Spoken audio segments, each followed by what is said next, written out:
Bienvenue sur Kasayana, le podcast du yoga. 2 fois par mois, nous allons explorer ensemble l'univers de cette voie millénaire. Entretiens, débats, investigations et pratiques, nous vous emmenons à la rencontre d'invités compétents et reconnus. Yogis, philosophes, historiens, écrivains, enseignants et pratiquants, nous réunirons des profils variés pour retranscrire la pluralité des traditions spirituelles au sein de ce chemin de sagesse et d'ouverture. Notre envie est de faire résonner tous ces savoirs, tous ces parcours, ces expériences, pour ouvrir des perspectives nouvelles dans nos pratiques, que nous soyons débutants ou plus expérimentés.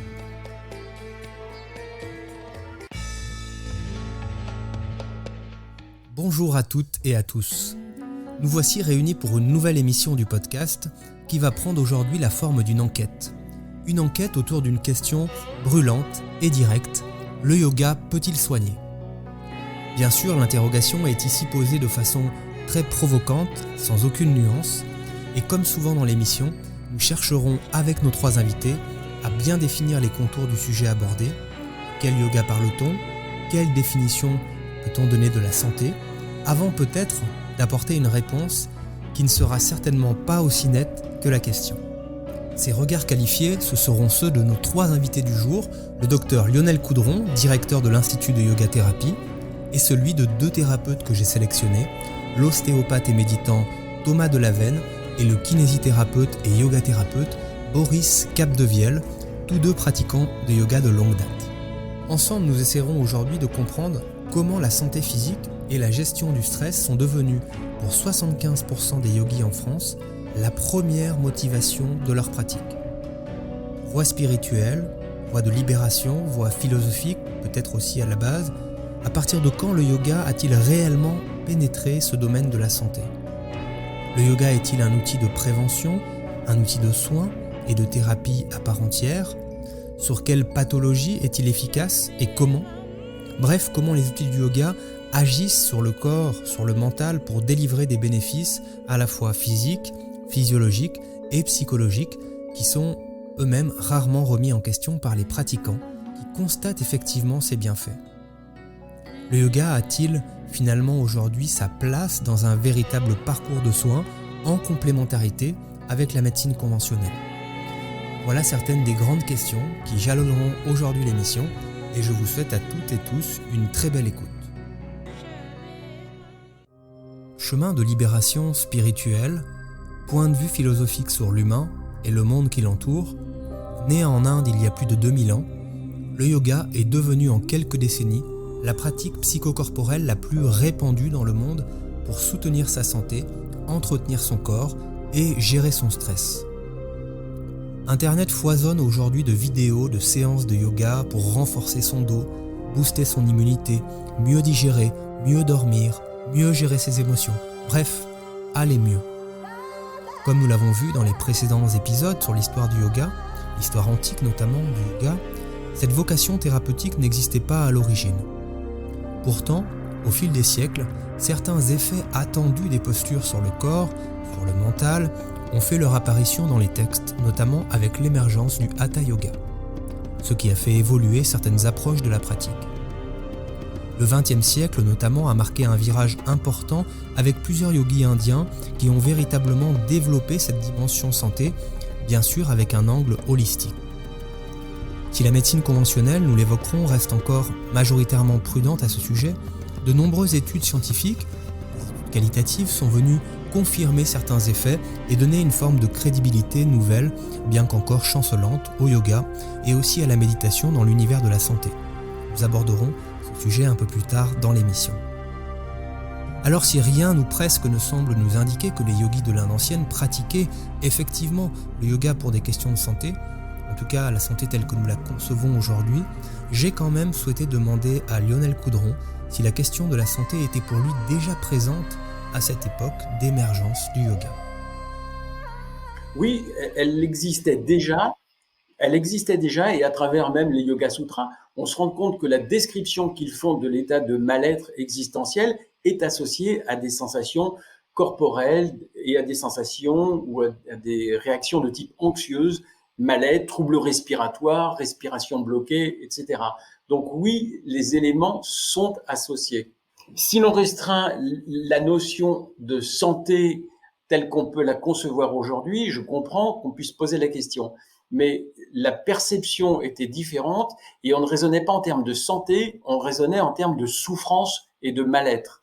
Et cette notion de yoga, le yoga était fait pour libérer de la souffrance et libérer du mal-être.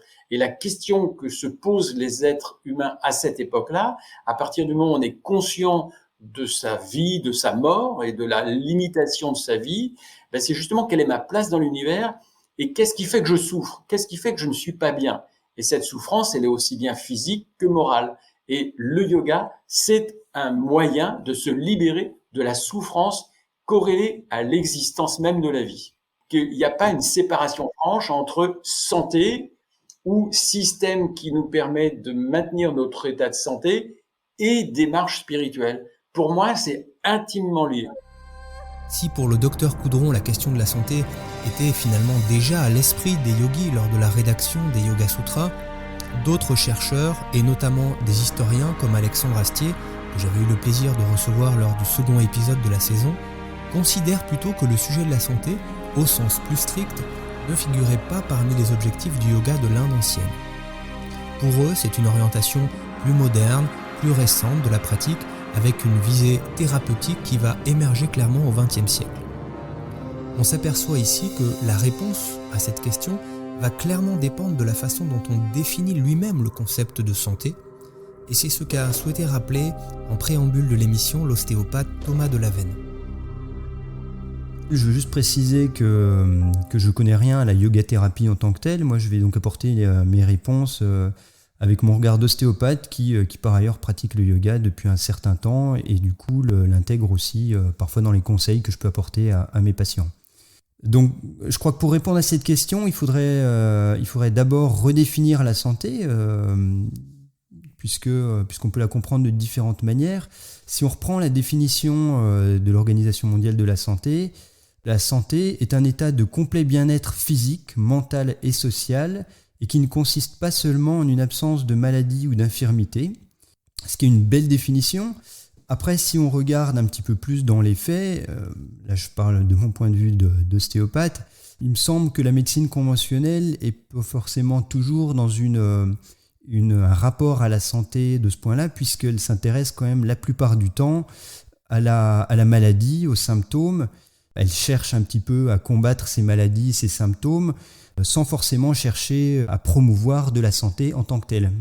Si je me place du point de vue de l'ostéopathie et plus globalement des thérapies ou médecines un petit peu plus globales ou holistiques, moi j'aime dans la définition de la santé, qui est plutôt belle, cette définition de l'OMS, ajouter une notion d'équilibre, que la santé serait plutôt un équilibre tant sur le plan physique, psycho-émotionnel, et je crois qu'on pourrait même ajouter spirituel, tout en tenant compte aussi de l'environnement dans lequel vit la personne. Quand on donne la notion d'équilibre, qui me paraît intéressante, ça donne l'idée de quelque chose de plus dynamique, pas seulement un état stable où il n'y a pas de maladie ou de symptômes, c'est quelque chose qui est en perpétuel changement avec notre environnement, et donc c'est quelque chose qui est à réajuster en permanence. Ici encore, dans ce second regard, un lien assez naturel s'établit entre santé globale et équilibre spirituel. L'un et l'autre pouvant mutuellement s'influencer et se soutenir, et si la question de savoir si les anciens yogis envisageaient la santé de cette façon ou d'une autre peut faire, elle, l'objet d'interprétations différentes, il paraît par contre évident qu'une conception de la santé qui serait holistique, c'est-à-dire globale, qui ne découpe pas l'individu en plusieurs parties, cette santé holistique va forcément comprendre toutes les dimensions de la personne, y compris sa santé entre guillemets spirituelle, sa capacité à se relier vraiment à lui-même, à ce qui l'entoure, sa capacité à unir corps et esprit dans ce même élan de vie. C'est sur la base de cette vision entière, intégrale de l'être humain que s'est construit ce qu'on appelle aujourd'hui la yoga-thérapie, dont il existe dans le monde différentes approches. Lionel Coudron, en tant que médecin, diplômé en nutrition, en biologie, en psychothérapie EMDR, propose une de ces approches qui va mêler à la fois des avancées scientifiques modernes et les différents apports historiques du yoga. Pour bien comprendre de quoi on parle, cherchons à savoir en quoi cette approche est-elle différente ou non du yoga lui-même. La yoga-thérapie s'appuie totalement sur le yoga, bien évidemment, et on le comprend, c'est cette même démarche qui est globale, qui est, on dirait aujourd'hui, holistique, ou on peut dire également spirituelle, mais qui prend la personne dans ses différents constituants, dans ses différentes composantes.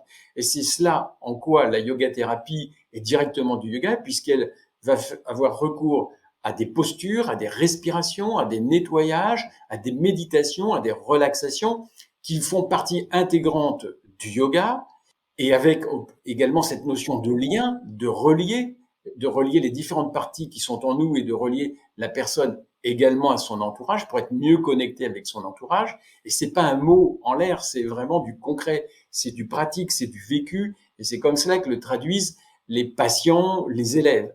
Et en même temps, la yoga-thérapie telle qu'on peut la faire aujourd'hui, elle prend naissance, ou elle s'inscrit, pas elle prend naissance, mais elle s'inscrit dans un environnement qui est extrêmement riche également, à savoir des apports de thérapie comportementale cognitive, une connaissance de la psychologie humaine, une connaissance des besoins de l'être humain, ce qui fait qu'on a, avec la yoga-thérapie, associé des éléments qui l'enrichissent, basés sur les notions de psychologie moderne, de thérapie comportementale, cognitive et émotionnelle, mais qui elles-mêmes aussi ont introduit des notions de thérapie plus orientale avec la méditation et le yoga. Donc tout ça, ça forme une unité, et on ne peut pas non plus faire abstraction des connaissances alimentation, santé que l'on a au XXIe siècle. On a des connaissances qui ne sont plus les mêmes, même par rapport au XXe siècle. En 20 ans, en 30 ans, on a eu des acquis nouveaux. Donc on est amené à tenir compte de cet ensemble. Donc la yoga-thérapie, c'est cet ensemble qui associe le yoga, enrichi de la notion d'alimentation santé, enrichi de la connaissance de la psychologie, de la relation entre les êtres humains, et également enrichi de certaines techniques de TCC qui viennent faciliter, améliorer l'efficacité du yoga. La yoga-thérapie se distingue également du yoga tel qu'on l'imagine et qu'on le conçoit aujourd'hui, c'est-à-dire dans des cours de groupe essentiellement, à travers des séances de yoga, par le fait que le yoga-thérapeute, pour qu'il y ait de la yoga-thérapie, il faut qu'il y ait un yoga-thérapeute, et que le yoga-thérapeute va prendre en charge son patient, son élève, en individuel, parce qu'il va justement pouvoir mieux le connaître, il va y avoir un questionnement pour mieux adapter la pratique du yoga. Ce qui fait que ça va être plus pointu, plus précis dans les indications qu'on va porter sur telle ou telle posture, respiration, méditation, relaxation, ce qui vont être vraiment des éléments adaptés à notre élève. Un élève qui, au sein de cette approche, se transforme en partie en patient, une personne accompagnée vers le mieux-être, voire la guérison, grâce à tous ces outils du yoga qui deviennent des remèdes de santé. Mais pour être précis, il reste à savoir quand utiliser ce yoga, bien que je n'aime pas vraiment ce terme. Le yoga ou la yoga-thérapie que nous venons de décrire et qui s'appuie sur le yoga a-t-elle une dynamique préventive? Permet-elle de préserver un capital santé, voire de l'augmenter? Ou le yoga, et c'était le sens de ma question provocante, titre de l'émission, le yoga peut-il soigner? Peut-il guérir vraiment certains symptômes, voire certaines maladies? Donc je crois que ça peut s'inscrire vraiment dans les deux contextes, que ce soit une vision plus conventionnelle où on regarde quelque part plus le symptôme que la santé elle-même, puisque oui, je suis persuadé que le yoga peut apporter des bénéfices à de nombreux symptômes. Bien évidemment, tout ce qui va être les douleurs musculo-squelettiques, les articulations, les maux de dos. Là encore, on peut voir dans cette vision symptomatique des choses, traiter seulement la zone symptomatique. Et là, ensuite, moi, de mon point de vue d'ostéopathe, je me dis que c'est toujours intéressant, avec un exemple typique comme un mal de dos, de comprendre plus globalement dans le système postural de la personne, dans son organisation biomécanique, quelles sont les zones de tension qui créent des déséquilibres et donc des symptômes. Donc je crois que dans cette idée de travail du symptôme, il y a tout le côté postural qui est très intéressant, mais il ne faut pas oublier aussi tout le travail du souffle, de la respiration, à travers les pranayamas, de la méditation, qui ont tout un rôle aussi, à mon sens, sur le système neurovégétatif et par voie de conséquence sur les systèmes immunitaires, inflammatoires. Je crois qu'il y a aussi toute la dimension émotionnelle qui peut être soutenue par une pratique du yoga, de la méditation notamment. Et donc ensuite, si on réfléchit la santé d'une manière plus globale, comme un équilibre qu'on cherche à entretenir, qu'on cherche à promouvoir, donc oui, encore, le yoga, je pense, est un apport énorme, que ce soit, encore une fois, d'un point de vue physique, avec l'entretien de la souplesse, de la tonicité. Ça va éviter, comme je le disais juste avant, de nombreuses douleurs physiques, notamment de tout le système musculo-squelettique. Mais je pense aussi que mettre le corps en mouvement aura des bénéfices, qu'ils soient au niveau circulatoire, qu'ils soient au niveau digestif ou, comme je le disais, neurovégétatif, et on pourrait encore en trouver très certainement. Et bien entendu, je l'ai cité juste avant, le travail des pranayamas et de la méditation sur toute la santé, sur les dimensions psycho-émotionnelles, voire même spirituelles. Le yoga, naturellement, si on le pratique régulièrement, a un effet préventif. Parce qu'il va nous donner le maximum de ressources qui vont pouvoir être utilisées dans le cas d'une agression, d'une affection, d'un trouble. Le plus simple qu'on va comprendre, c'est quelqu'un qui pratique le yoga, qui a donc un corps, on peut l'espérer, tonique, souple, qui a une bonne connaissance de son corps, c'est-à-dire de la proprioception de son corps, et qui entretient une façon de vivre plutôt optimiste et positive, eh bien, il va récupérer beaucoup plus vite. D'abord, il va éviter d'avoir des entorses, et si jamais il a une entorse, il va récupérer très vite. C'est-à-dire qu'en quelques semaines, on va dire en un mois, il va pouvoir récupérer. On parle d'une entorse grave, il va pouvoir récupérer. Une personne qui n'aura pas cette pratique antérieure, eh bien, parfois, moi je le vois chez des patients, qui vont des fois nécessiter des mois et des mois de récupération. Et parfois même, ils vont pas récupérer. Et quand il y a des noyaux émotionnels, psycho-affectifs, anxieux, forts, sur ne serait-ce qu'une entorse, eh bien, des fois, ça va récupérer qu'au bout de plusieurs années. Et à l'inverse, je le vois chez des personnes qui pratiquent le yoga, la récupération va se faire beaucoup plus vite. Voilà un exemple de prévention, ou je dirais de prévention secondaire, c'est-à-dire qui permettent de mettre en place les meilleures ressources pour que si jamais il y a un problème qui survient, on puisse l'absorber au mieux. Et maintenant, une personne qui va pratiquer le yoga, on peut l'espérer aussi, va mieux réagir, par exemple, face à un choc émotionnel.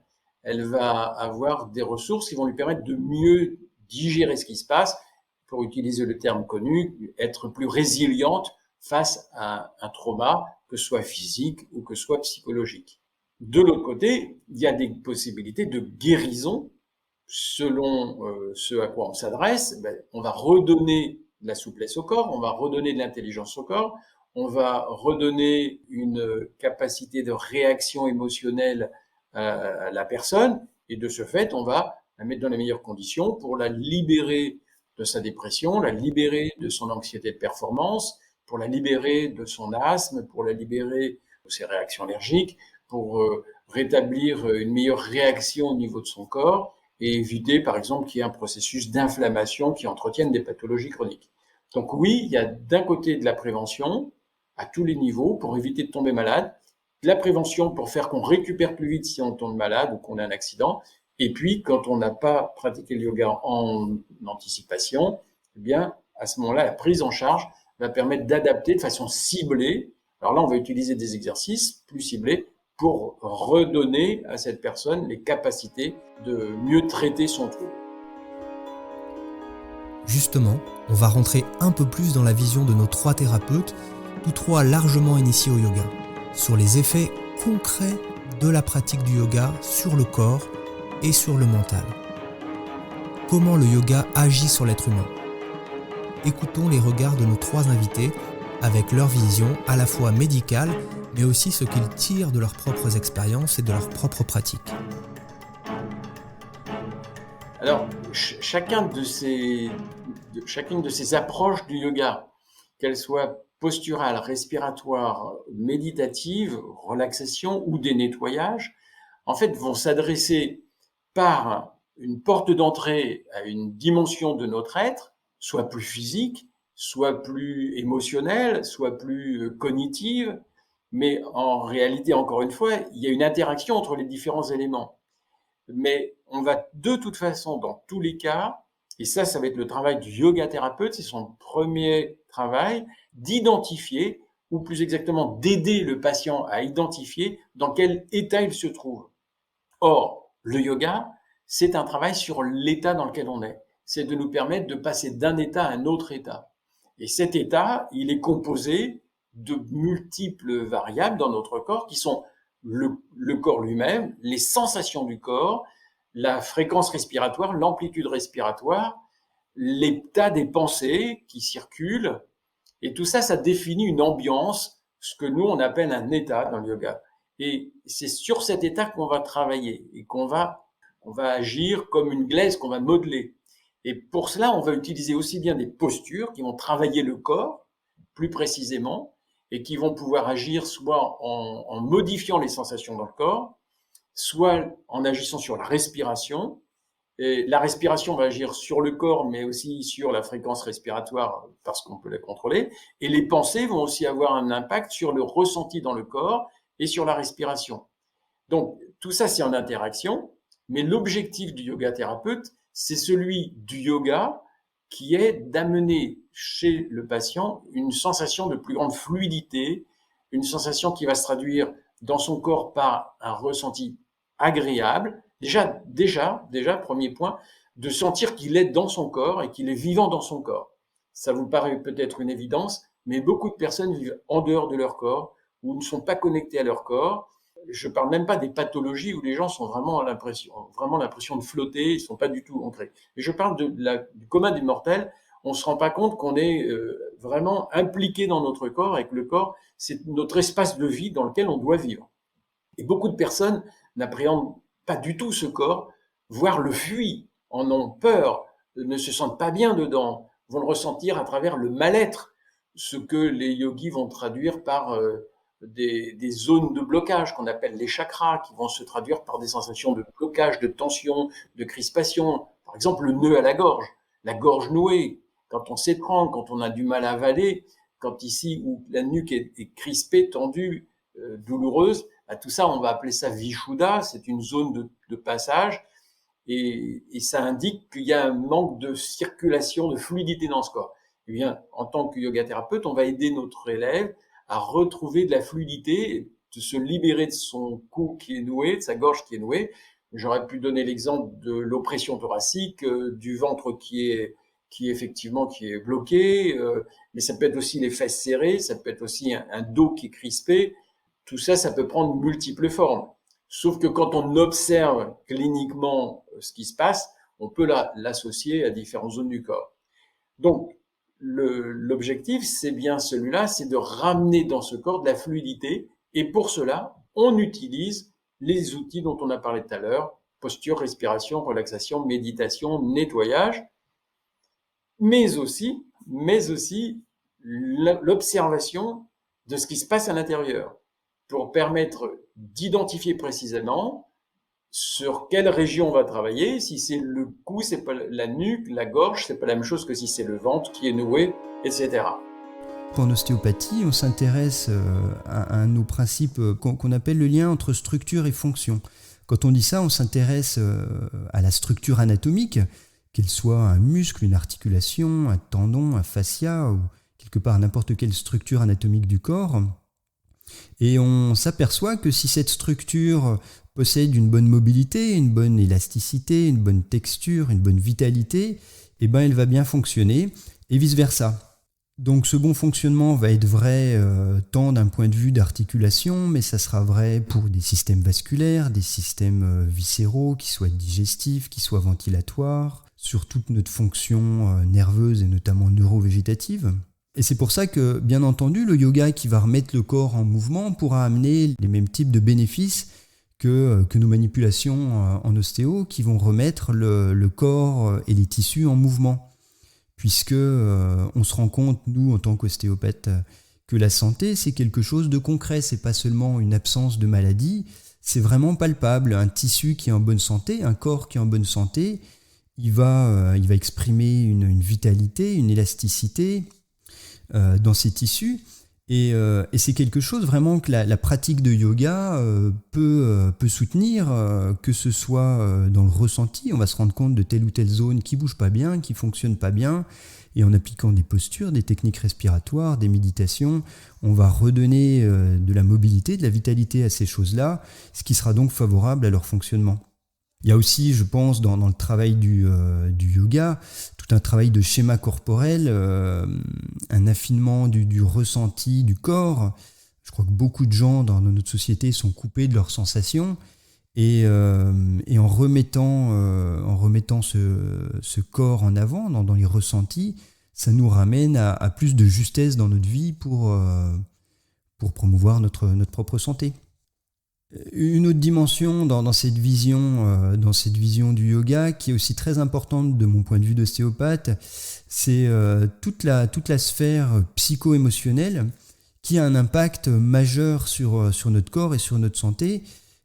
C'est très souvent séparé d'un point de vue médical conventionnel du corps, mais on constate quand même vraiment que toute la dimension psycho-émotionnelle, les émotions, ça se passe dans le corps, hein, c'est pas seulement dans la tête. Et ça y laisse des traces, des tensions qui elles-mêmes peuvent générer des problèmes de santé. Et là aussi, je crois que le yoga, et notamment le travail du souffle et de la méditation, sont vraiment des apports majeurs. Hein. On voit donc apparaître des liens assez évidents entre l'ostéopathie, le yoga et encore bien d'autres approches complémentaires. Qu'en est-il des liens entre kinésithérapie et yoga ? Est-ce que les approches complémentaires, est-ce qu'elles peuvent être utilisées en même temps ? Réponse avec Boris Capdevielle, kinésithérapeute et yoga-thérapeute. La kinésithérapie, c'est dans un champ bien précis. Il y a une nomenclature kiné, on a un diplôme d'État, une nomenclature avec des actes kinés qui sont référencés, pour lesquels on est rémunéré et qui rentrent dans un cadre conventionnel avec la sécurité sociale. Donc c'est quelque chose de très cadré, très organisé, avec des gestes à faire ou à ne pas faire.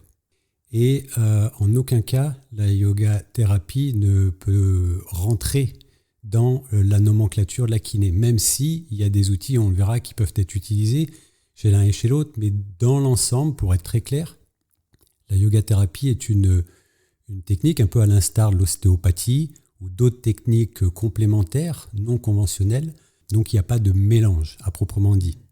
Voilà. Même si, pour ma part, bien sûr, de par ma pratique personnelle, ma sensibilité, lors de séances de kiné, il m'arrive d'utiliser des postures dans mes séances de kiné. Donc des postures issues de ma pratique yoga dans des mouvements de kiné. Donc, pour que ce soit là aussi bien clair, parce que je sais que dans les auditeurs, il y a des médecins, dans la nomenclature kiné, nous sommes habilités en tant que kiné à faire de la gymnastique médicale. Donc ça fait partie de notre compétence. Donc qui dit gymnastique médicale dit mouvement du corps. Et bien sûr, vous l'aurez compris, tous les asanas proposés en yoga sont des mouvements du corps et donc rentrent par ce biais dans le cadre de nos nomenclatures. Voilà. On peut aussi utiliser le souffle, qui est un cadre nomenclaturé, réhabilitation et éducation ventilatoire. Donc le kiné est habilité à travailler, à explorer le souffle de différentes manières, ce qui nous est appris à l'école. Bien sûr, dans les techniques de pranayama, il y a des outils très pertinents, très intéressants qu'on va pouvoir utiliser à bon escient auprès des patients. Voilà, donc il y a des ponts, il ne faut pas tout mélanger. Par contre, une séance de yoga-thérapie, pour être très clair, c'est une séance qui n'est normalement pas remboursée et qui est faite donc par des yoga-thérapeutes. Bien sûr, cette complémentarité est naturelle, elle existe car l'objet du travail reste une forme d'harmonie, une forme de cohésion, de tranquillité de l'être humain dans son ensemble. Peu importe le chemin qui est choisi pour aller vers cet état d'équilibre, état inné, état premier peut-être dont le corps semble disposer intrinsèquement. Donc oui, ces approches sont complètement complémentaires. Dans toutes les approches globales, on se rappelle, et c'est un de nos principes importants, mais qui n'est pas propre à nous, c'est complètement décrit dans tous les cours d'anatomie, enfin de médecine, je veux dire, et de physiologie, c'est que le corps est doué de ce qu'on appelle l'homéostasie. L'homéostasie, c'est cette capacité d'autorégulation qu'a le corps en permanence, à retrouver un équilibre, à toujours retendre vers de l'équilibre et de la santé. Et c'est vrai que notre médecine conventionnelle s'appuie assez peu sur ces capacités innées, puisqu'elle apporte en général une solution extérieure, qu'elle soit médicamenteuse ou chirurgicale, pour essayer de retrouver un équilibre, plutôt que de soutenir cette capacité naturelle du corps de se réguler. Puisque, effectivement, même si on a cette capacité, ces capacités, elles sont parfois dépassées, puisque c'est là que surviennent les symptômes et la maladie. Comme je le disais un petit peu plus tôt, nous, d'un point de vue ostéopathique, on s'intéresse à ce lien entre les structures anatomiques et leurs fonctions. Et donc évidemment, le yoga, en relâchant, en remobilisant des zones de tension, il va pouvoir aider le corps à retrouver de meilleurs fonctionnements et à retrouver cette capacité d'homéostasie, d'auto-équilibration et donc d'auto-guérison. Un autre élément, je pense, qui est important par rapport à ces bénéfices, qui nous intéressent nous beaucoup en ostéo, c'est toute la régulation du système neurovégétatif. Ce système neurovégétatif qui gère nos fonctions automatiques, avec le système orthosympathique et le parasympathique.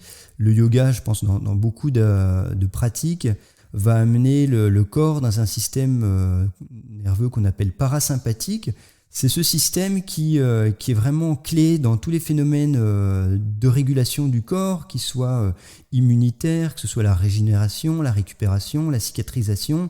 Et donc au-delà de ce côté mécanique, je pense, du yoga par les postures, par les différentes pratiques qu'il peut y avoir, le yoga, et là je pense que c'est aussi toute la question du souffle, que ce soit au cours des pratiques posturales ou plus globalement dans des pratiques de pranayama ou de méditation, va vraiment nous amener dans une régulation de ce système neurovégétatif, et notamment dans cet état parasympathique qui, dans nos modes de vie où on est quand même souvent stressé, est difficile à connecter pour beaucoup de gens qui sont plutôt ce qu'on appelle en hyper-orthosympathicotonie, dans ce système un peu plus du stress et de l'action qu'on s'est mal débranché, mais qui lui, au contraire, est générateur de fatigue, d'inflammation et donc de maladie d'une certaine manière. Revenons quelques instants à la yoga-thérapie. Nous avons entendu comment elle fonctionnait dans ses très grands principes, quels sont les outils qu'elle mobilisait au service d'une santé globale, mais existe-t-il des conditions pour que la yoga-thérapie soit réellement efficace ? Y a-t-il une durabilité des effets dans le temps ? Et comment pratiquer pour que ces effets soient durables ? Combien de séances sont nécessaires dans cette approche pour installer un état de bien-être stable et continu, si c'est possible ?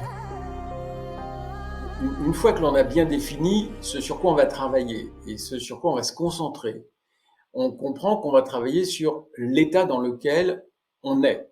Et on travaille sur l'état, sur l'ambiance. Et lorsque cet état se modifie, il va permettre à l'organisme d'être dans les meilleures conditions, dans des conditions optimales pour bien fonctionner. Et donc, il va déjà lever des blocages qui peuvent provoquer des troubles.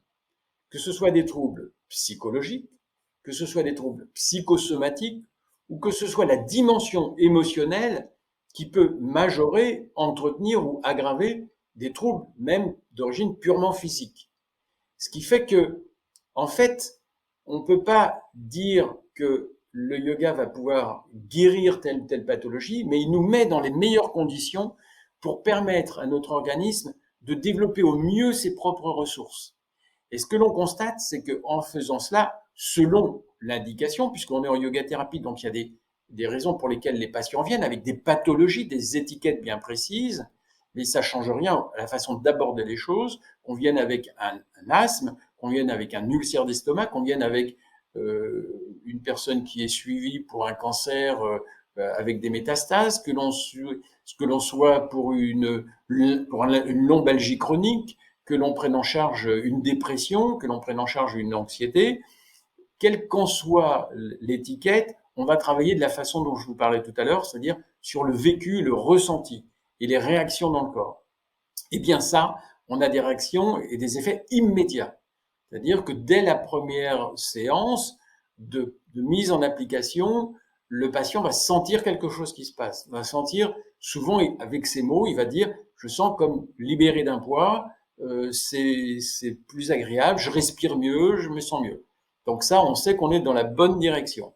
Et en fonction de la pathologie, il y a des pathologies qui vont être des pathologies qui vont pouvoir être traitées en une séance. C'est le meilleur des cas, c'est rarement ça, mais pourquoi pas, c'est pas exceptionnel. Souvent, c'est en 3-4 séances parce qu'il va falloir mettre en place un protocole, des processus, et il va falloir qu'il y ait une efficacité. Et puis, parfois, ça va demander plusieurs séances, plusieurs semaines, plusieurs mois, entre 10, 12 semaines. Et puis, parfois, il y a des pathologies qui vont être des pathologies qu'on va accompagner, pour lesquelles la personne ne va pas pouvoir guérir.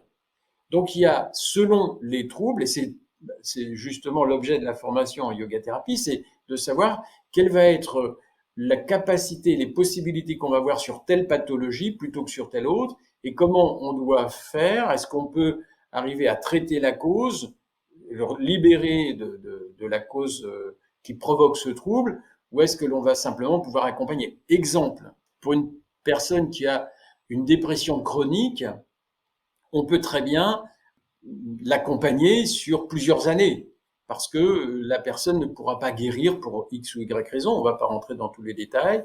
Maintenant, bien sûr qu'il y a plein de dépressions qui vont être traitées, qui peuvent être guéries, mais on peut tout à fait imaginer que là, on va accompagner la personne. Que ce soit aussi, par exemple, pour une personne qui est en traitement pour un cancer métastasé. Et puis, on peut en revanche envisager tout à fait qu'on va guérir une personne d'un rhumatisme limité, ponctuel, d'un lumbago, que ce soit aussi pour une forme d'anxiété, que ce soit à la suite d'un choc émotionnel, que ce soit dans le cadre d'une phobie. On peut imaginer que la personne va pouvoir guérir rapidement dans ce genre d'indication. Le kinésithérapeute Boris Capdevielle voit également un autre intérêt à la yoga-thérapie par rapport aux approches conventionnelles. Alors oui, je pense qu'on peut le décliner sur 2 axes. Le premier, c'est que souvent, les gens qui viennent nous voir, le fait qu'ils soient pris en charge pour la plupart à 100% par le système de sécurité sociale peut limiter leur implication dans leur thérapie. On peut avoir tendance, comme certains collègues médecins le disent, voilà, avec le tout à l'internet, un patient arrive et grosso modo, il peut éventuellement vous dire ce que vous avez à faire. Aujourd'hui, j'ai mal au dos, il faut me masser. Donc ça, c'est l'extrême, mais on peut arriver à ce genre de comportement, ce qui peut, à la longue, en tout cas, ce qui peut être un peu usant. La prise en charge en yoga-thérapie n'étant pas remboursée, ça demande de fait une implication et un réel commitment en anglais, comment on dit, implication des gens dans leur prise en charge. Et ça, pour un thérapeute, c'est vachement agréable. Donc ça, c'est le premier point. Le deuxième, c'est que les outils de posture, l'usage du corps, les asanas, le souffle, pranayama, visualisation, méditation. Donc ces outils-là, qui sont les outils qu'on va utiliser en yoga-thérapie, sont pertinents dans le sens où je trouve qu'ils donnent un angle plus vaste, plus large à l'exploration et en tant que thérapeute, ça élargit et ça donne du sel à ma pratique. Bon, jusqu'alors nous n'avons trouvé que des qualités à la pratique du yoga, évidemment, pour se sentir bien, et tant mieux d'ailleurs. Mais comme chaque chose, elle comporte aussi des limites. Et n'est-il pas dangereux de prétendre, notamment à un patient malade, que le yoga peut le sauver de cette maladie? Ce genre d'argument que l'on peut parfois entendre dans la bouche de certains maîtres, pire encore sur les réseaux sociaux, dans des publications qui ne se basent souvent sur rien ou sur des on-dit, des cas isolés, en tout cas qui cherchent à démontrer que ce qui a peut-être marché sur une personne peut marcher sur toutes. Alors jusqu'où va réellement le pouvoir de guérison du yoga?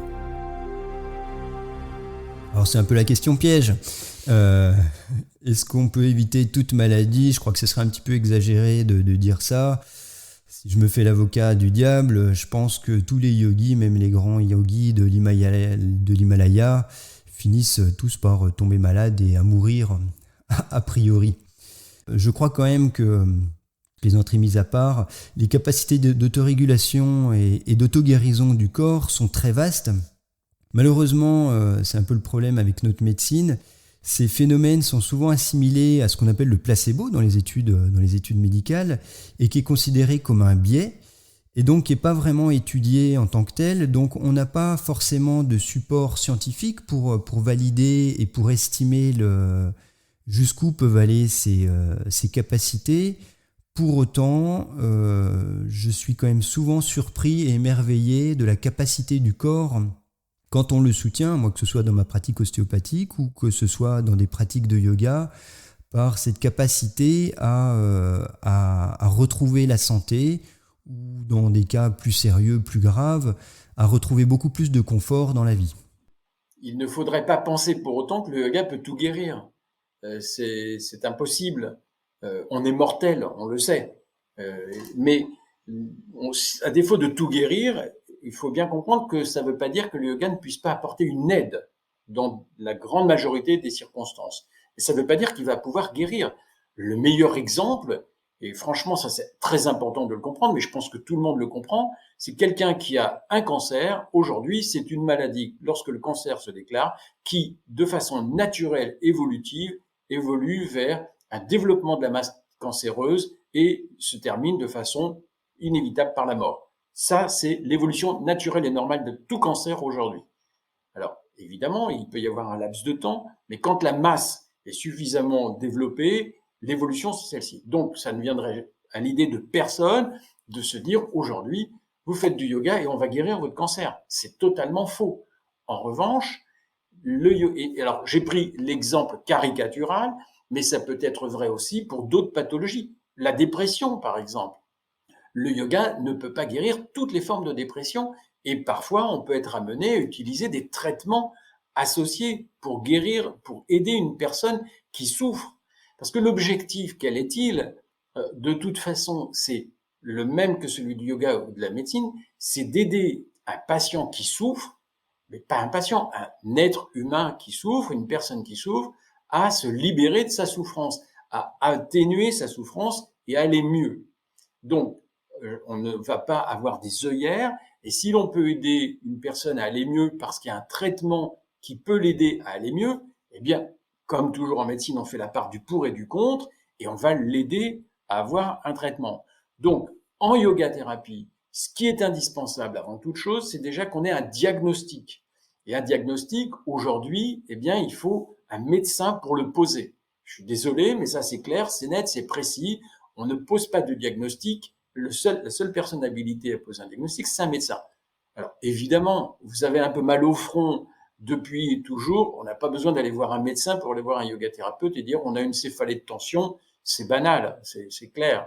Mais quand on a une céphalée, un mal de tête, depuis peu de temps, on n'a jamais eu de maux de tête, on a un mal de tête qui nous prend le matin au crâne, puis qui disparaît au bout d'une heure, ça mérite quand même d'aller consulter et puis de faire un bilan et de vérifier ce qu'il en est.